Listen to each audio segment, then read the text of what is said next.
மாம்பழத்தில் குலோப்ஜாம். ஒரு மாம்பழம் நல்லா பழமாக பெரிய பழம், 1/4 கிலோ ரவை, பாவு காய்ச்சறதுக்கு 1/4 கிலோ ஜீனி, 1 டம்ளர் பால், நெய், ஏலக்காய் 2. மாம்பழத்தை இது மாதிரி வலித்து மிக்சியில் போடணும். ஒரு பழமும்.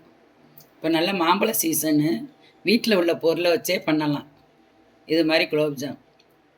இது மாதிரி மிக்சியில் இதை எடுத்து போட்டுக்கணும். மாம்பழத்தை, ஏலக்காயும் இதிலே போட்டுக்கணும். பால் 1 டம்ளர் ஊற்றிக்கணும். இப்போ நல்லா மிக்சியில் அடிச்சுக்கணும். இது மாதிரி அரைச்சிக்கணும் மிக்சியில்.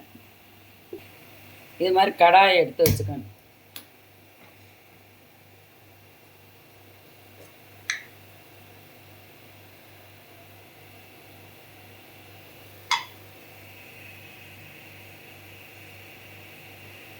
நெய் 2 ஸ்பூன் போட்டு,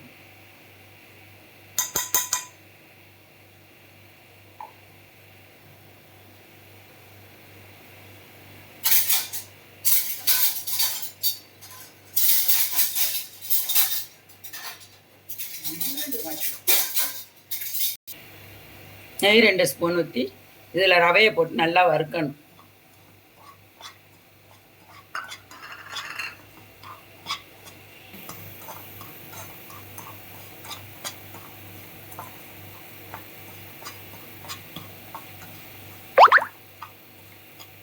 இது மாதிரி ரவையை நல்லா வறுத்துக்கணும் நெய்யில்.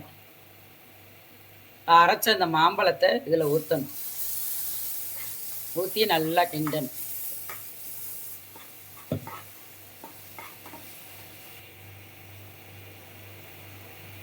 இது மாதிரி வந்தோடனே இறக்கிடணும். கெட்டி பதமாக வரணும். இறக்கிடணும். அவ்வளோதான். பாவு காய்ச்சல், சீனி பாவு காய்ச்ச 1 டம்ளர் தண்ணி,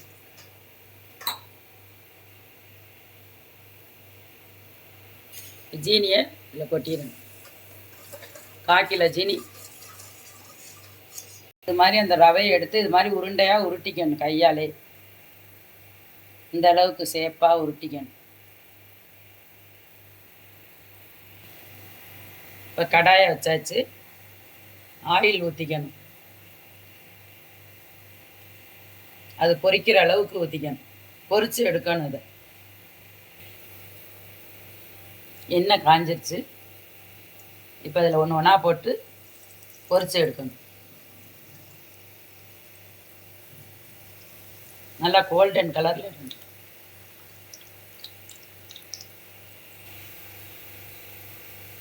இந்த கலரில் வந்தோடனே எடுத்துடணும். நல்லா முருகலாம்.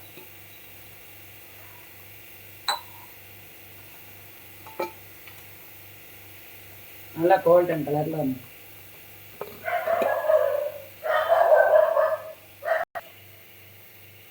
சீனி பாவு ரெடி ஆயிடுச்சு. இது மாதிரி இருக்கும்.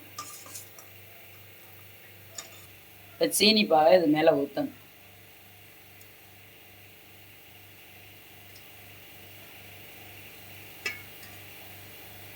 ஒரு 1/2 மணி நேரம் இது மாதிரி நல்லா பாவு நிறைய முக்க ஊற்றிட்டு எடுத்து பார்த்தா இது மாதிரி இருக்கும். குலோப்ஜாம் மாதிரியே இருக்கும். இது மாதிரி எடுத்து சாப்பிடணும். இந்த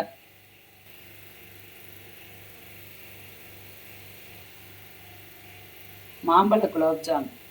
இந்த வீடியோ பிடிச்சிருந்துச்சுன்னா லைக் பண்ணுங்கள், ஷேர் பண்ணுங்கள், சப்ஸ்கிரைப் பண்ணுங்கள்.